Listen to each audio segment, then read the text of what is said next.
Many are getting out before they go into terrible debt. In tonight's bonus report, News 15's Elisa Adams takes a look at an endangered Southwestern lifestyle.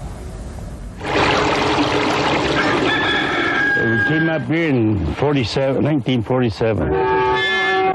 My ancestors were all farming and ranching people. I could see that there was this possibilities, and I was young and I had plenty of energy, I guess.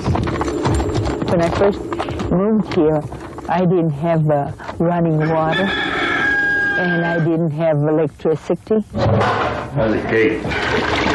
We had to dig, and it took us months and months to clear the land, level it. And the only way to go get the kids back to school was horseback. That time I loved the ranch, I loved the cattle. Here she goes. Come on, cow. In desert mountains like these, the history of the West was raised from calf to cow, developed largely from the seat of a horse by people like Abe and Lydia Martinez. See all those fences? See all that barns, all those buildings? See how level it is?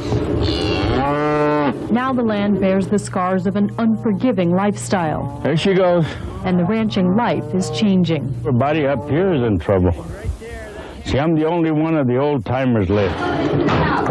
The Martinez say they're being pushed off the land by economics. I've been losing money for about 5-6 years. And an increasingly intrusive government. What makes us angry and upset is because they want to tell us how to keep our cows.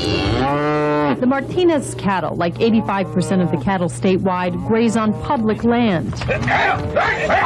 So they're subject to the changing winds of politics and interest groups. We have a multitude of interests now vying for their little piece of the public lands. 20 years he's worked for the Bureau of Land Management. Bill Brandow says the landscape has changed. A lot of people have become more interested in what's going on in the public lands, and they're using the environmental laws to get their way. Those laws mean ranchers can't graze their cattle in riparian areas or near water sources that might carry endangered fish.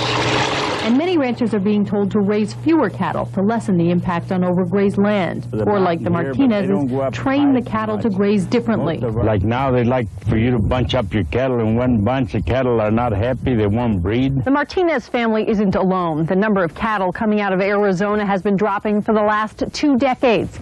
In 1980, over 1 million head of cattle came out of Arizona.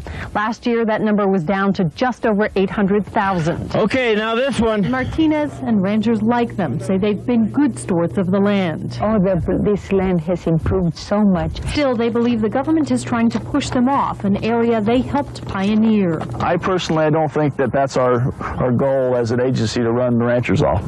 Ours is to administer the public lands and to manage the lands for the betterment of the people in the future, my kids and your kids. Easy, easy, let them stand a minute. But the future doesn't hold promise for these ranchers. Time and the environment are catching up with them. Done the best I could. I've tried, but I can't do everything they want. They may have to leave the land to others. I know we'll never come back to it once we sell it, because it'll never be the same. With photographer Erica Leatherich, Elisa Adams, News 15. And a recent state appellate court decision gave the ranchers a minor victory. The court decided grazing leases could not be purchased for any use other than grazing. A number of environmental groups wanted to buy the leases in order to use the land for recreation and to give the land a bit of a break from cattle.